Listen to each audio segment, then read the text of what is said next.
Some stories stay with you forever. This one will test your heart and open your eyes. Watch till the end, and don't forget to like, share, and subscribe. Tell us in the comments where you're watching from. The winter that year was merciless. In the small industrial town of Hammond, Indiana, the air reeked of steel mills and smoke, and the icy winds whipped through every crack of the rundown buildings. Snow crusted over sidewalks, and frost painted patterns across the windows of old brick apartments. People kept their heads down, scarves pulled high, walking quickly from one warm shelter to another, ignoring the shadows on the streets. Nobody had time for anyone else in a place where survival was already difficult.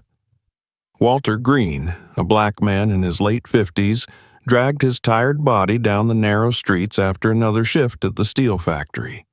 He walked with a limp that never healed properly, an old injury from years of heavy labor, the kind of wound that never drew sympathy but only fueled mockery. His supervisor, Henry Harlan, had made a sport of it. Every day, Harlan shouted across the factory floor, making sure the workers heard him. "Move faster, Green! Even the rusted machines are quicker than you!" The laughter that followed wasn't always genuine. Some laughed out of fear, others out of habit, but it all landed on Walter the same way, a reminder that he was the lowest rung in a world that never let him forget his place. That evening, Walter's thin coat did little to shield him from the bitter cold. He kept his head bowed, clutching the lunch pail that carried nothing but scraps. His stomach ached, but hunger was nothing new. He told himself he'd survive the night the same way he always did, one step at a time. As he passed the alley behind Joe's Diner, a faint sound stopped him. At first he thought it was the wind whistling through the dumpsters and broken vents, but then he heard it again, a muffled cough followed by a weak whimper. Walter turned, squinting into the darkness. There, huddled near the overflowing dumpster, were two children. The boy, no older than 10, had his arm wrapped tightly around a younger girl who looked 7 at most. Their faces were pale, cheeks raw from the cold, and their clothes were torn rags layered desperately for warmth. The boy tried to shield his sister with his thin frame, but both of them shivered violently, teeth chattering. Walter froze. For a long moment he simply stood, torn between instinct and reality. He had so little already, barely enough to keep himself alive. His boss's words echoed in his head. "Don't waste time on strays, Green. You can't even feed yourself." And Harlan wasn't wrong. Walter's meals were scraps, his room barely heated, his paycheck sliced thin by deductions and mistakes that always seemed to appear on his pay slip. But as he stared at those two children, he recognized something in their eyes. It was the same emptiness he had felt in himself, the same silent plea for someone, anyone, to notice. He knew what it meant to be discarded, invisible, forgotten, and he could not bring himself to walk away. Walter stepped closer, his knees aching as he crouched. The children flinched at first, their eyes wide and suspicious. He spoke softly, his voice low and steady. "You two got anywhere to go?" The boy's lips parted, but he didn't answer. He only shook his head slowly, his arms tightening around his sister. The girl stared at Walter with eyes far too old for her small frame. Walter exhaled, his breath fogging in the icy air. He extended a rough, calloused hand. "Not tonight," he murmured. "Come on." The boy hesitated, but the girl reached out first. Her tiny hand slipped into Walter's palm, ice cold and trembling. That was enough. The walk back to Walter's apartment was quiet except for the crunch of snow beneath their feet. Neighbors peeked from cracked doors as he led the children inside. One whispered to another in the stairwell, "That fool. Old man can't pay his own bills and now he's dragging strays in." The other chuckled, "He'll sink with them." Walter heard. He always heard. But he didn't slow his step. Inside, his one-bedroom apartment was no palace. The wallpaper peeled in long strips, the couch sagged in the middle, and the old space heater rattled louder than it warmed. But it was shelter. Walter pulled out blankets, spreading them across the couch, and set a pot of broth on the stove. The children devoured the food as if they hadn't eaten in days. Walter sat in the corner, rubbing his leg. He thought of tomorrow, how Harlan would mock him again, how his wages would never be enough, how neighbors would shake their heads and mutter about his foolishness. But as he watched the children fall asleep under blankets, their faces no longer twisted in cold and hunger, he knew one thing. Those kids would not spend another night on frozen concrete. Not as long as he was alive. That night, a bond was sealed, silent, fragile, but stronger than the winter outside. Walter had chosen kindness over survival, and though he didn't know it, the echo of that choice would reach further than he ever imagined. The days that followed were heavy with challenge. Walter's limp slowed him at work, and Harlan never missed a chance to humiliate him. One morning, when Walter asked for a short break after hauling the steel longer than anyone else, Harlan sneered loud enough for the whole floor to hear. "Even those orphans you dragged home probably move faster than you, Green." The laughter that rippled across the factory floor stung worse than the cold outside. Walter clenched his fists but said nothing. He had learned long ago that silence was safer. Yet, when he returned home at night, the weight lifted.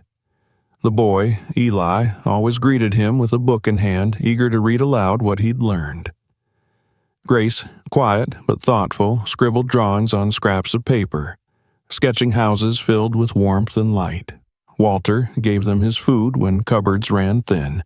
He patched Eli's jacket with clumsy stitches. He saved every spare coin for Grace's shoes.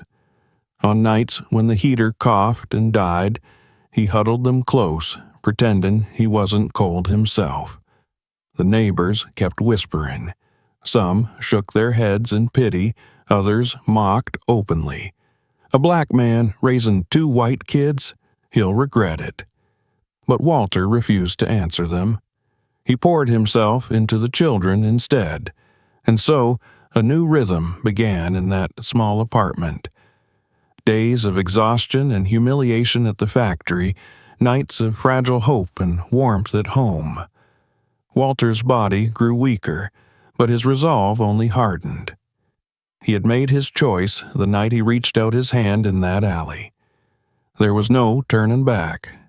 What he didn't know was that this choice, this quiet act of compassion, would ripple through years to come. The bond forged in that cold winter alley would one day return to him in ways he could never foresee. The years that followed were marked by a steady rhythm of sacrifice and survival. Walter Green's life became a cycle of exhaustion at the steel factory by day and fragile hope at home by night.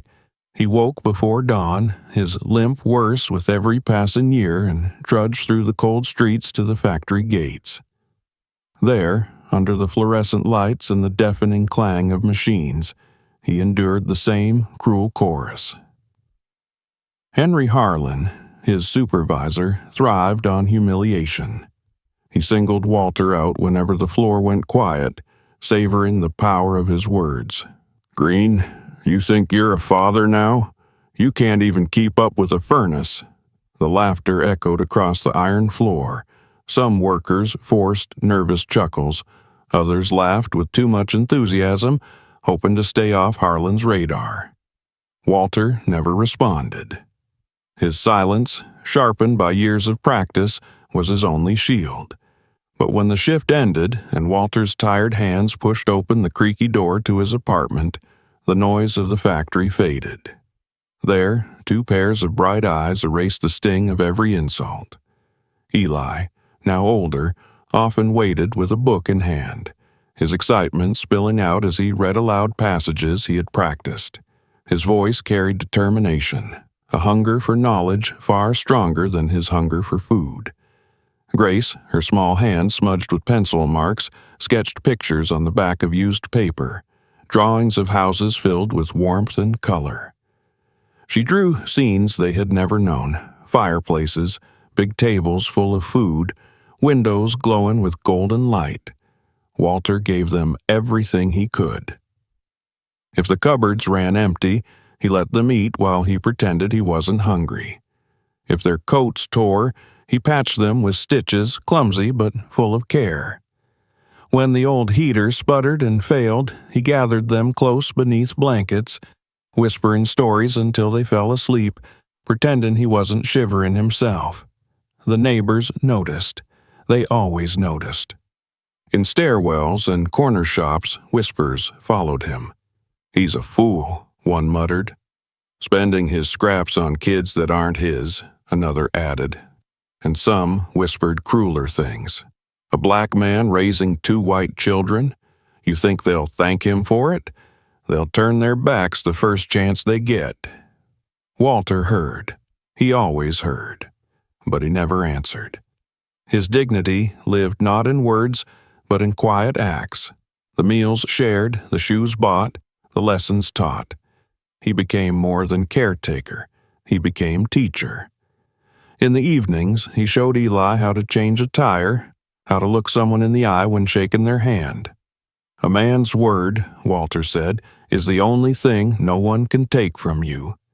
He taught Grace to count coins, to stretch every dollar, to never bow her head, even when the world tried to shrink her down. Still, Harlan never let him forget his place. The factory became a theater of cruelty. Once, when Walter asked for a single day off to take Grace to the clinic, Harlan sneered, so loud the whole room heard, "You're not their father, Green. Stop playing hero and get back to work." Walter took the day anyway. He walked Grace to the clinic, his hand steady on hers, ignoring the pound and ache in his chest. That night, when his paycheck came back cut in half, Walter folded the slip in his pocket, pretending nothing had changed. He smiled at Grace as if the world was whole, as if she hadn't cost him his wages. The years stacked, sacrifice upon sacrifice. Walter's back bent more, his limp slowed him further, and every insult from Harlan pressed deeper. But Eli and Grace grew taller, their shoulders straighter, their eyes brighter. At school, Eli's sharp mind earned him respect. Teachers noticed his quick grasp of law and history, the way he asked questions no one else dared to ask. "That boy's going somewhere," one teacher remarked, though some added, "Shame about where he comes from." Eli didn't care. He studied harder, pushing past the weight of whispers, determined to prove them wrong. Grace, once the quiet girl sketching pictures in the corner, grew into a fierce voice in classrooms and debates. When classmates mocked her strange family, she didn't cower. She lifted her chin, her words sharp and clear, defending not only herself but the man who had raised her. Teachers tried to hush her, saying she was too outspoken, but Grace never stopped. Walter saw her courage and recognized a fire that reminded him of his younger self, the self before life had worn him down. Still, the world outside their apartment walls was not kind. Eli and Grace knew what it meant to be looked at with suspicion, to hear the cruel whispers about the man they called father. At the grocery store, clerks eyed Walter as though he couldn't afford what little he bought. On the streets, some muttered, "That old man's dragging those kids down with him." But Eli and Grace stood taller each time, their loyalty to Walter unshakable. Walter found pride in small moments. When Eli came home with news of a scholarship offer, Walter pinned the letter on the peeling wall like it was gold. When Grace returned from a school debate with a ribbon, Walter tucked it into his shirt pocket, carrying it like a medal. His pride wasn't loud, it was steady, quiet, the kind that glowed in tired eyes and bent shoulders. Yet all the while, Harlan grew more bitter. The sight of Walter walking home with his head just a little higher gnawed at him. The whispers that Eli was headed to college, that Grace was making a name for herself, burned like acid. To Harlan, Walter's resilience was an insult. It was proof that a man he had spent years trying to break had somehow built something from scraps, and so the tension simmered, day after day, year after year. Walter believed kindness was not wasted, that it was planting seeds for a better tomorrow. He didn't know that Harlan, watching from the shadows of the factory, was planning to cut that future down before it bloomed.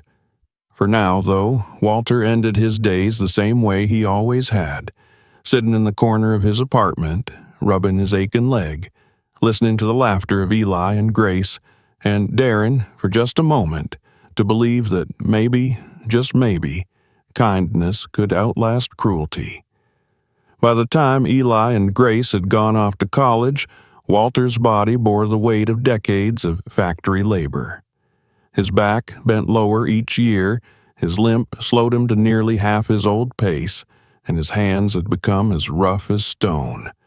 But even as his body weakened, his heart swelled with pride. The small apartment that had once been filled with childish laughter was quieter now, but not empty. Letters came regularly, sometimes twice a week. Eli wrote of his classes in law school, of late nights buried in textbooks, of debates where he held his ground against professors twice his age. Grace's letters carried a different energy. Sharp, passionate words about articles she was writing for the campus paper, stories about injustice that sparked arguments in classrooms and cafeterias. Walter pinned their notes to the peeling wall, treating them like treasures.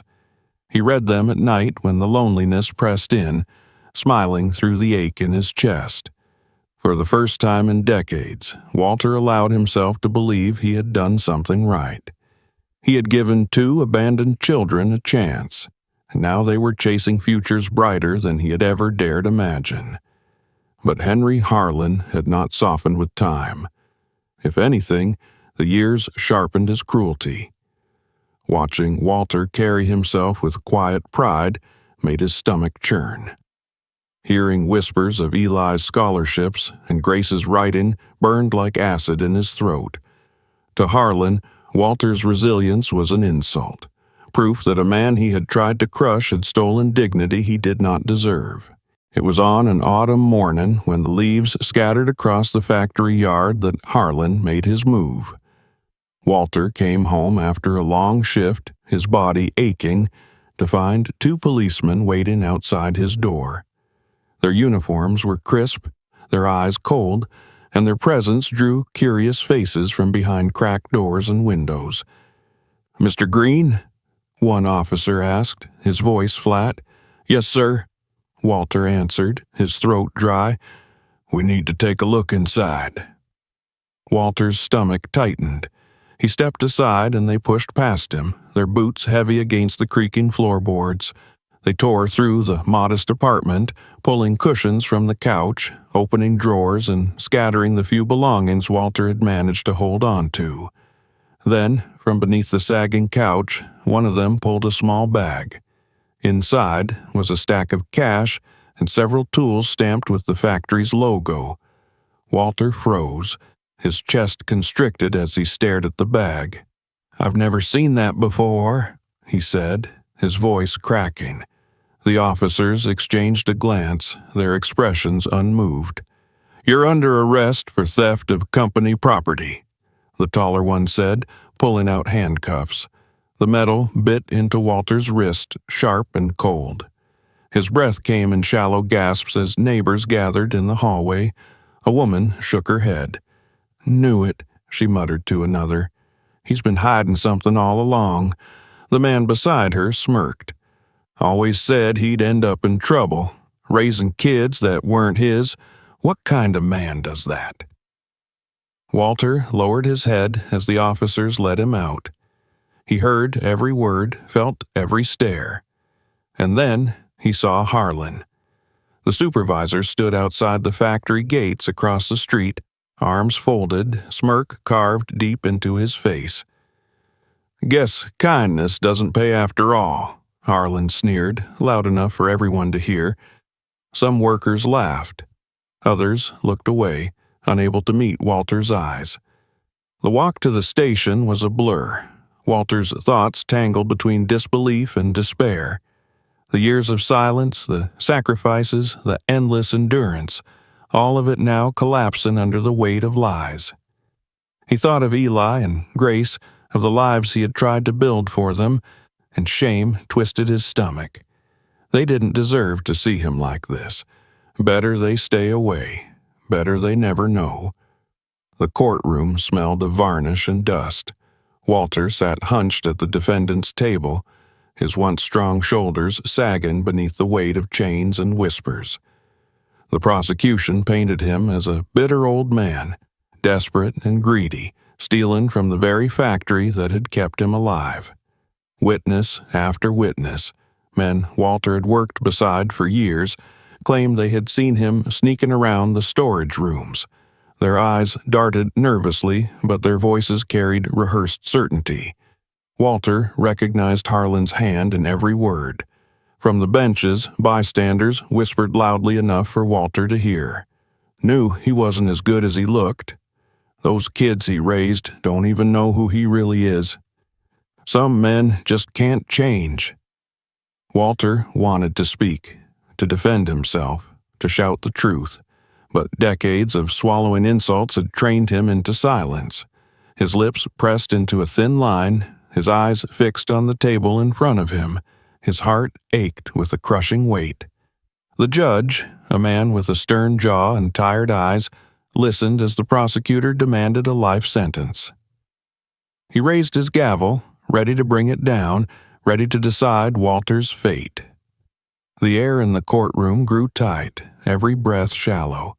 Walter's chest sank, his hope flickering out like the last ember of a dying fire. In that moment, he believed Harlan had finally won. Maybe the whispers were right. Maybe he was never meant to rise above his place. The gavel began to fall, and then the doors at the back of the courtroom creaked open. Two figures stepped inside, confident, unshaken, their eyes fixed on the man sitting alone at the defendant's table. Eli and Grace. No longer the fragile children Walter had once carried from a frozen alley, but adults now, shaped by the sacrifices he thought had gone unnoticed. The courtroom stirred. Whispers turned to gasps. Even Harlan's smirk faltered. Walter's chest tightened, his breath catching in his throat. He hadn't wanted them here. He hadn't wanted them to see him like this. But as Eli straightened his tie and carried a thick stack of files, and Grace lifted a recorder that blinked red, scanning the faces around her, Walter realized something he had never dared believe. His kindness had not disappeared into the cold. It had grown, it had endured, and now it had returned to stand beside him. The battle was not over yet. The courtroom buzzed with restless whispers as the heavy doors closed behind Eli and Grace. The two moved with a quiet authority that immediately shifted the air in the room. Walter blinked hard, as though his weary eyes couldn't trust what they saw. He had tried to keep them away from this shame, convinced they should never bear the sight of him in chains. Yet here they were, not children anymore, but adults, carrying themselves with a strength that made the room falter. Eli wore a tailored navy suit, his tie knotted neatly at his collar. His face, once boyish and timid, now bore sharp lines of determination. He carried a thick leather briefcase, heavy with documents. Grace stood beside him, her recorder already blinking red, a pen and notepad in her hands. She wore a blazer over a plain dress, her hair pinned back. Though her presence was softer than Eli's, her eyes burned with the same fire. The judge looked up, irritation flickering across his face. "Who are you?" he asked. Eli stepped forward, his voice steady. "Your Honor, my name is Eli Turner. I am the son of the defendant, and his legal counsel. He set the briefcase on the table with a firm thud. I request permission to represent him. A ripple of surprise swept the courtroom. The prosecutor, a man with slicked-back hair and too much confidence, scoffed. This is highly irregular. The defense has been neglected, Eli cut in smoothly.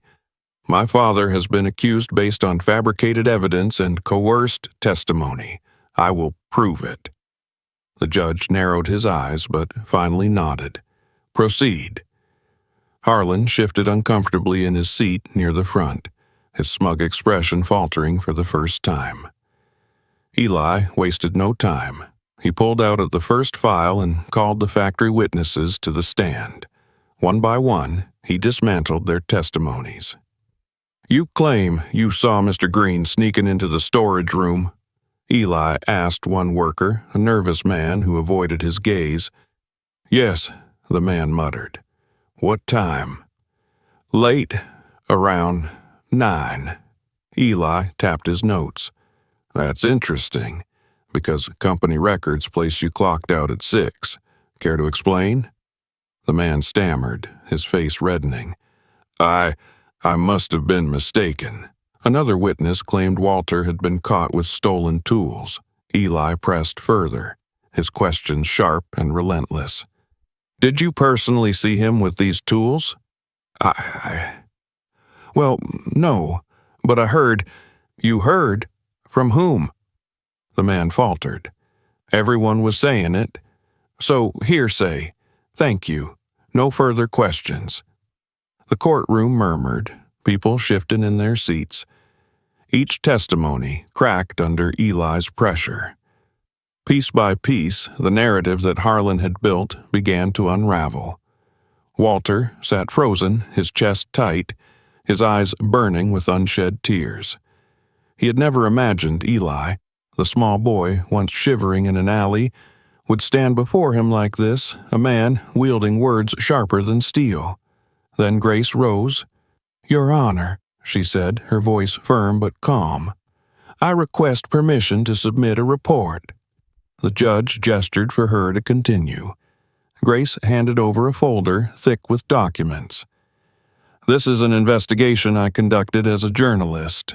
It details a long history of wage theft, harassment, and falsified accounts tied directly to Henry Harlan. Included are signed statements from former employees and financial records obtained through public sources. A wave of murmurs rippled through the room. Reporters in the gallery scribbled furiously. Harlan's face turned crimson.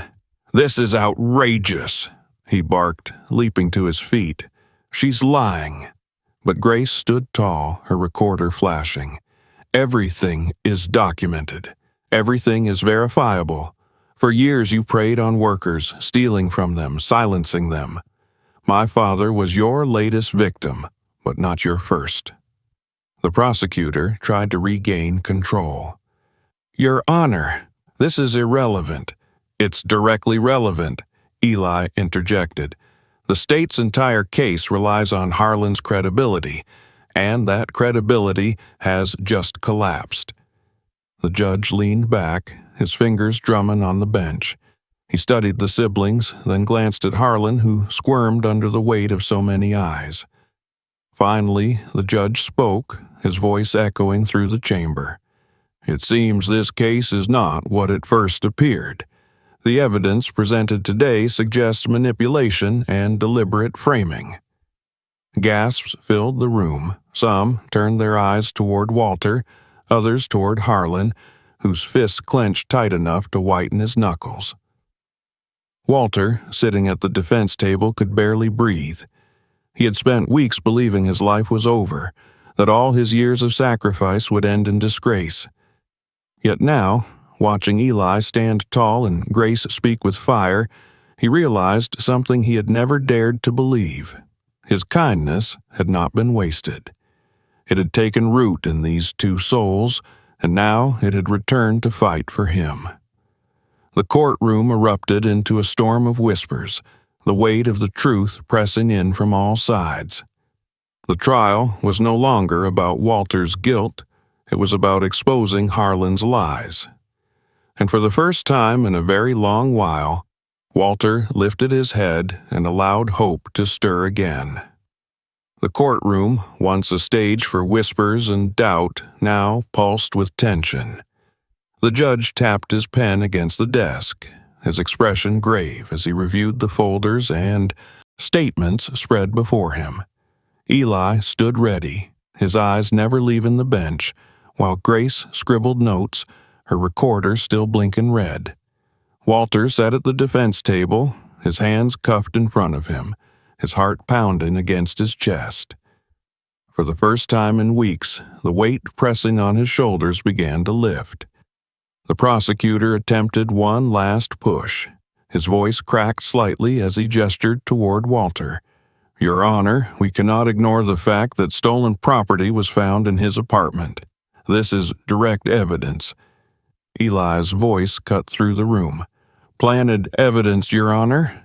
The police searched without a warrant, and the items were conveniently found in the only place my father spends his nights, beneath a couch he has owned for 20 years. Do we really believe a man who can barely bend to tie his own shoes planted stolen tools there himself? Or is it more likely the work of a supervisor with a documented history of fraud?" Gasps spread across the gallery. Harlan shifted, sweat beading across his forehead. Grace rose again, her voice steady, projecting across the room. "I've already shared my findings with 2 newspapers. If this court ignores the truth, the people outside these walls will not. The days of Henry Harlan's abuse being hidden in shadows are over." The judge leaned back, exhaling slowly. He glanced at the jury box, then at Walter.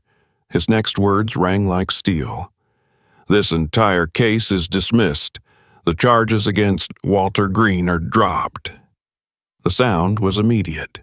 Cheers, gasps, the scrape of chairs as people rose to their feet.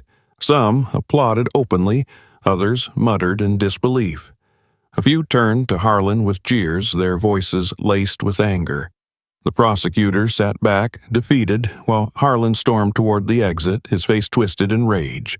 Reporters followed him, shouting questions, their pens scratching frantically. Walter sat still, stunned.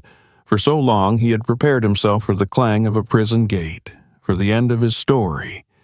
Instead, freedom had been handed back to him, not by mercy, but by the fire of the children he had once carried out of a frozen alley. Eli placed a hand on Walter's shoulder.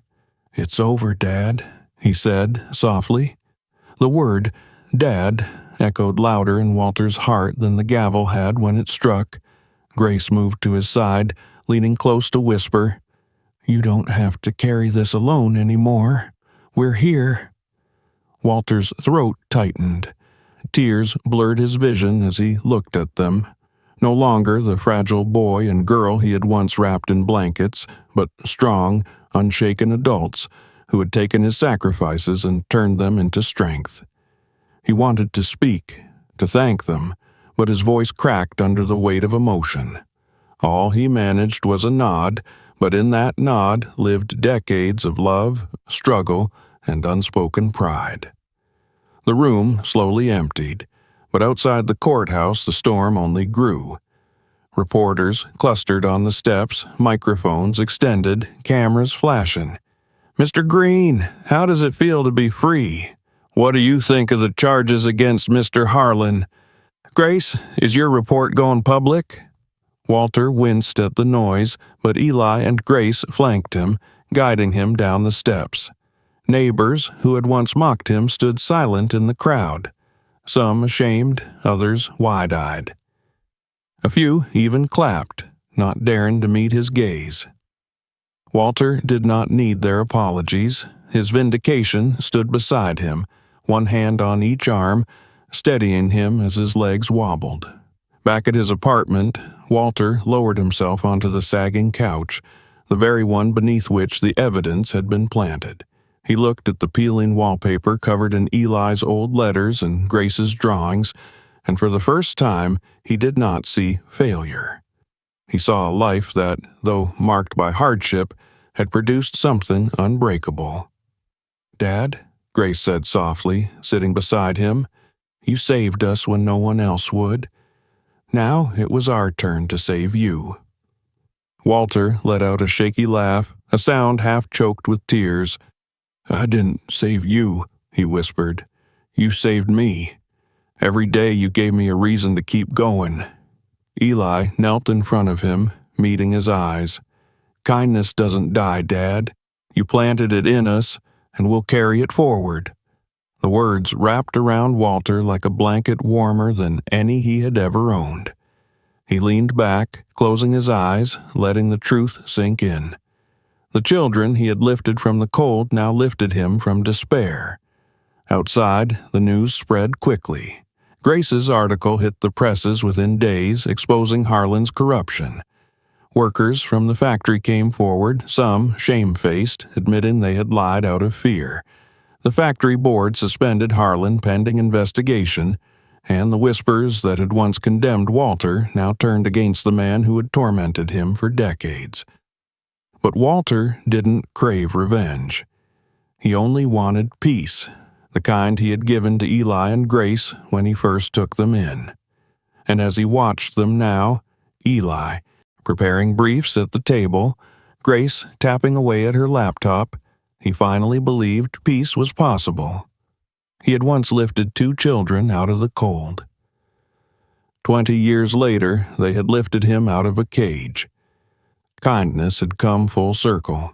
It had waited, it had grown, and at the moment he needed it most, it had saved his life.